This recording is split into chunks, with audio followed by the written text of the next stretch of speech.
It's Katie Lee, and this is the I Am Z103 podcast. Hey, Z103, it's me, Russell Storms, and I'm here with Jessi and Matt. Jessi and Matt, you guys have an escape room business. Can you tell me more about that?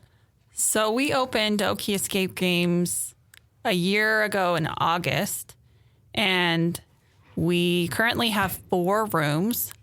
We have a magic candy room. We have a potato escape room. We have a scary room called the Black Bayou, and then we just opened a Christmas-themed room called Sabotaging Santa. How do you guys come up with ideas for new rooms, and how do you get that whole elaborate puzzle? How do you guys figure that out? So, well, first, we are pretty passionate about escape rooms. We started playing escape rooms in 2016. 2017. Father's Day. Yeah, it was a Father's Day gift. And we traveled to a lot of places and we played a lot of different rooms. And so we try to see what's interesting theme-wise. But also we try to do things that we've never seen before. For example, the potato escape room. We wanted to do something that had some local flavor. And because Blackfoot is supposed to be the center of potato production for the world, we wanted to focus on that. So, yeah, and it's been pretty cool to see people that are on the way to Yellowstone or Jackson, and they're from all over, and they'll stop and they'll check out the Potato Museum, and then they'll come over. Having never done an escape room before, they'll come and play the potato escape room.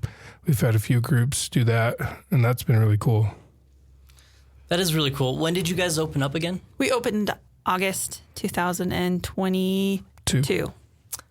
Wow. So that would have been 5 years from your very first experience with an escape room to opening up your own business. Mm-hmm. Yeah, and I didn't ever imagine opening an escape room. I'd love to play them, but I thought, we'll just play them our whole lives. That would be good.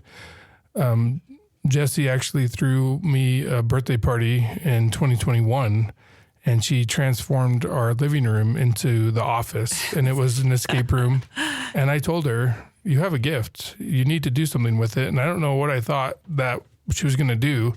But obviously she was like, well, let's start a business. And I'm glad that she did, because it's been really great.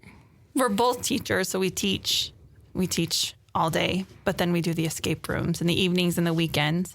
But it's been really cool to see how this just has worked out so well for us, because he's a math teacher. I'm a drama teacher. He's really great at technical things and the logical puzzles, but I love creating spaces that are dynamic and engaging and make you feel like you're really somewhere else. So yeah, I'd like to tell people, if I ever got put in charge of the theme, you'd walk in and it would just be math equations on a bunch of whiteboards.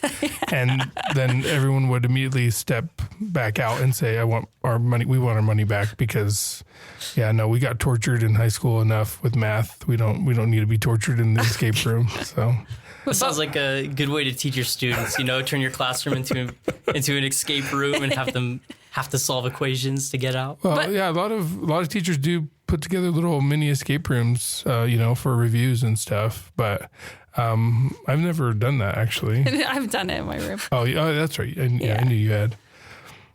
But there are a lot of parallels between being a teacher and running an escape room. Yeah. Really? What are some of those? Well, because you're putting people into a room and you have to design it in a way that's going to appeal to a lot of different learning styles, because you have people who learn best by hearing things, some by seeing things, some by doing things, kinesthetic learners.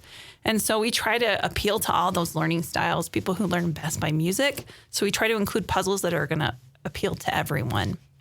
That's really cool. I've experienced the different learning styles in school, but I hadn't thought of that being a part of an escape room. So I love that you guys incorporate that into, you incorporate learning styles into escape rooms. Yeah. Yeah, and it's the same way with giving hints. That's kind of like teaching too. At least I know for math, I don't want to just give the student the answer that doesn't help them learn, but it's you want to give them enough so that they can, realize that they're coming up with it, they're thinking through it, and they're solving it, right? That's if it's in math and it's an equation, that's how I want it to be. The same thing with the escape room. We want to give the hint so that it's not just giving them the answer and then they're like, oh, well, that wasn't very fun. But you give them just enough so that they're feeling like they're the ones that are coming up with the idea and they're the ones that solved it. That's what we want. We want them to feel like, oh, yes, we figured it out. Like, I like it when the players will say, like, oh, genius, but not that we're genius for coming up with that puzzle, that they're genius for solving it. Like, that's what we really like to see. Yeah. I love the aha moments, and it sounds like you guys really try to give the people in the escape room a lot of those. Yeah. And, it can be challenging because we'll have people who come who've never played an escape room before. And then we'll have people who, like us, like to travel around and play them. During the summer, we had a lot of people who that's what they do. They just travel around and play escape rooms. And so we have to think about those type of people as well.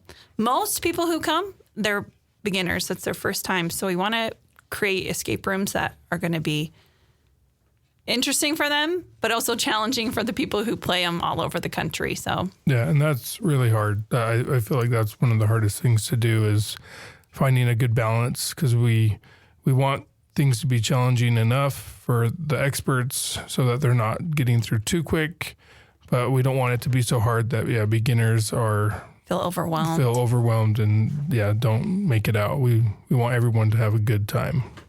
Yeah, that makes sense. How can we get in contact with you guys? If we want to go to your escape room, what do we do to do that? So you can visit our website, okieescapegames.com. You can call us, 208-643-7877. Yeah, and that's text or call, either way. And you could also email us at okieescapegames@gmail.com. And then we're on Instagram, we're on Facebook, we're on TikTok. Can you give me that website one more time? Yeah, it's okieescapegames.com. Thank you guys for coming in. Thank you. Yeah, thank you so much. We appreciate it. Thanks for listening to the IMZ 103 podcast. If you enjoyed the interview, please share, subscribe, and rate the podcast. IMZ 103 is hosted by Katie Lee and is a production of Riverbend Media Group. For more information or to contact the show, visit riverbendmediagroup.com.